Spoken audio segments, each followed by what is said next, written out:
જય જોહાર, જય ભીલ પ્રદેશ. સૌ સાથી યુવાનોને, વડીલોને, અહીં ઉપસ્થિત માતા બહેનોને સૌને ઉલગુલાલ જિંદાબાદ. 150મી ભગવાન બિરસા મુંડાની જન્મ જયંતિના ભાગરૂપે આજે ડેડિયાપાડા ખાતે આપણે એની ભવ્ય ઉજવણી કરી રહ્યા છીએ. ત્યારે તમામ લોકો અહીં મોટી સંખ્યામાં ઉપસ્થિત થયેલા પદાધિકારીઓને આવકારું છું. તમામ વડીલો, યુવાનો સૌને હું આવકારું છું. ભગવાન બિરસા મુંડાનો જન્મ આજથી 150 વર્ષ પહેલા ઝારખંડના રાંચીના ખૂટી ગામમાં થયો.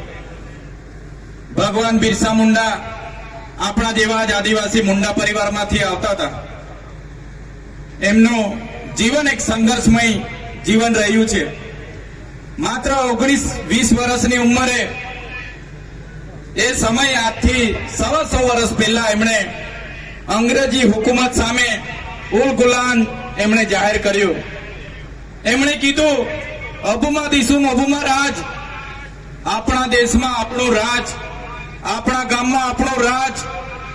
તે જમાનામાં ટેલિવિઝન એટલે કે ટીવી, મોબાઈલ, રેડિયો કોઈ સુવિધાઓ નથી, વાહન વ્યવહારની સુવિધાઓ નથી. છતાં એ ટાઈમે વિસ્તારના જંગલ પહાડી વિસ્તારમાં એમણે ખૂબ મોટું સંગઠન ઉભું કર્યું અને અંગ્રેજી સલ્તનત સામે એમણે જંગનો એલાન કર્યો. 1895માં સરકારે ત્યાંના ડીએમ ડિસ્ટ્રિક્ટ મેજિસ્ટ્રેટે લશ્કર બોલાવ્યું. લશ્કર બોલાવીને બિરસા મુંડાની ધરપકડ થઈ અને એમના જનરલ ડાયરે નક્કી કર્યું કે બિરસા મુંડાને એવો સબક શીખવીશું કે આવનારો દિવસમાં કોઈ પણ આદિવાસી સમાજ બિરસા મુંડાની હાલત જોઈને અંગ્રેજી હુકુમત સામે માથું ઊંચું નહીં કરશે. બિરસા મુંડાને જેલવાસ દરમિયાન મારવામાં આવ્યા. ચાબુકોથી પુષ્કળ મારવામાં આવ્યો અને એને બેડીઓથી, જંજરીઓથી જકડીને જ્યારે એમને કોર્ટમાં લઈ જવા માટે આવ્યા ત્યારે એમને બેડીઓમાં રસ્તામાં લઈ જતા હતા.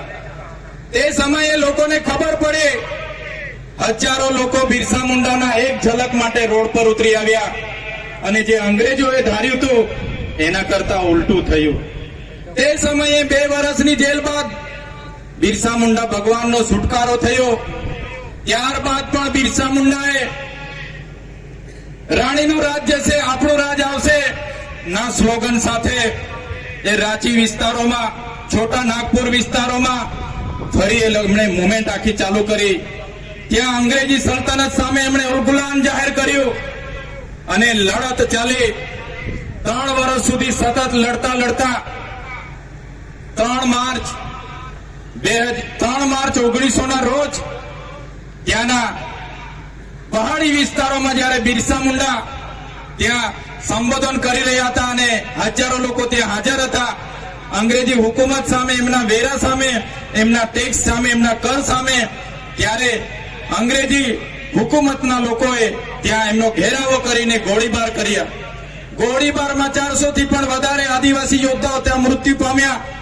જે લોકો ઘાયલ હતા, જે લોકો જીવિત હતા, એમને પણ આ અંગ્રેજોની સેનાએ પહાડો પરથી ખીણોમાં નાખી દીધા. ઘણા લોકોને જીવતા દફનાવી દેવામાં આવ્યા અને બિરસા મુંડાની 3 માર્ચ 1900ના રોજ ધરપકડ થઈ. ધરપકડ થયા બાદ બિરસા મુંડાને એવી જેલમાં રાખવામાં આવ્યા કે કોઈને પણ મળવા દેવામાં ના આવ્યા અને આખરે 3 મહિના બાદ શંકાસ્પદ રીતે, શરીકના રીતે બિરસા મુંડા 9 જૂન 1900ના રોજ મૃત જાહેર કરવામાં આવ્યા.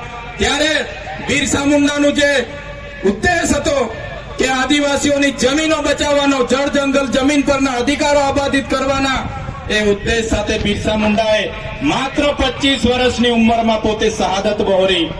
એ બિરસા મુંડાના ઉદ્દેશો થકી બ્રિટિશ સરકારને 8 વર્ષ બાદ એટલે કે 1908માં છોટા નાગપુર લેન્ડ એક્ટ બનાવવો પડ્યો, જેને આજે પણ આપણે જાણીએ છીએ. એ લેન્ડ એક્ટ અંતર્ગત આદિવાસીઓની જમીન બીજા કોઈ સ્થળાંતર નહીં કરી શકે, બીજાના નામે નહીં થઈ શકે. એ કાયદો બિરસા મુંડાના અથાગ પ્રયાસોથી આપણને મળ્યો છે. એ કાયદો આજે 73 તરીકે ઓળખાય છે. ત્યારે મિત્રો, બિરસા મુંડાનું જીવન, એનો ઇતિહાસ એક ગૌરવશાળી ઇતિહાસ છે. એમને દેશના ધરતી આબા તરીકે બિરુદ આપવામાં આવ્યું છે. ધરતી આબા એટલે ધરતીના પિતા. ત્યારે એમના ઉપદેશો પર ચાલવાની જરૂર છે મિત્રો. દેશની આઝાદીમાં બિરસા મુંડા સમેત તાત્યા ભીલ હોય, ખાદ્ય નાયક હોય, તમામ આગેવાનો, ગોવિંદ ગુરુ ગીરી હોય, જયપાલસિંહ મુંડા હોય, તમામ આગેવાનોએ દેશની આઝાદીમાં પોતાનું યોગદાન આપ્યું.